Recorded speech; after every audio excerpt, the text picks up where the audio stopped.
Hey, hi. I was looking to get a new car, but my credit's kind of bad. Gotcha. Well, we do work with several lenders, so I'm sure we're going to be able to find something that works for you. Why don't, in the meantime, you fill out this little application here, and I'll see what I can find for you. Thank you.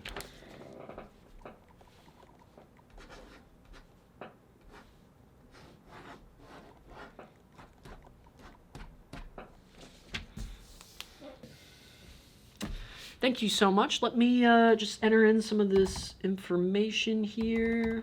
Keeping the pin. That's fine. We do have plenty of pins, so. All right, so.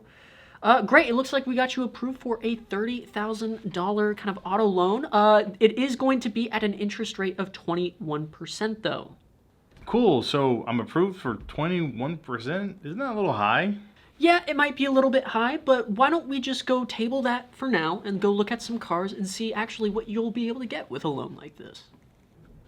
My loan balance is going down like $500. Ah, man, I should have worked on my credit score beforehand. Oh, now I'm wasting money.